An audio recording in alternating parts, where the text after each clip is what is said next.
எல்லாருக்குமே ஒரு தெரிஞ்ச விஷயம் தான் இதுல பேச போறோம். பெட்ரோல் பல்க்ல மொபைல் பயன்படுத்தக்கூடாது அப்படிங்கிறது எல்லாருக்குமே தெரியும். பயன்படுத்தினா அது தீப்பிடிச்சிரும் அப்படிங்கிறது. அது மட்டும் இல்லாம இப்போ எல்லாருக்கிட்டயுமே ஸ்மார்ட் போன் வந்துருச்சு. ஸ்மார்ட் போன் வந்தது அப்படின்னா எந்த நேரமே நம்ம வாட்ஸ்அப், ஃபேஸ்புக் இதெல்லாமே பார்த்துட்டு இருக்கோம். இதனால என்ன பண்றோம், நம்மளுடைய மொபைல் டேட்டா ஆஃப் பண்ண மறந்துடுறோம்.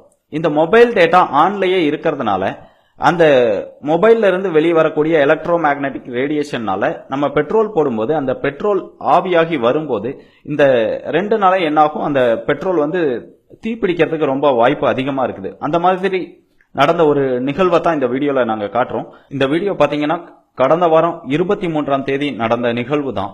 இதுல பாத்தீங்கன்னா அந்த மொபைல் டேட்டா அந்த போன்ல ஆன்ல இருந்ததுனால அந்த பெட்ரோல் போடும்போது அது என்ன பண்ணிருது, தீப்பிடிச்சிருது. இது போன்ற நிகழ்வுகளை நம்ம தடுக்கணும் அப்படின்னா நம்மளுடைய மொபைலை பயன்படுத்தாம இருக்கிறது மட்டும் இல்லாம நம்மளுடைய மொபைல் போன்ல மொபைல் டேட்டாவையும் மறக்காம ஆஃப் பண்ணி வைக்கணும். அப்படி வைக்கல அப்படின்னா நீங்க பெட்ரோல் போட போகும்போதும் இது மாதிரி தீப்பற்ற வாய்ப்புகள் ரொம்ப அதிகமா இருக்குது.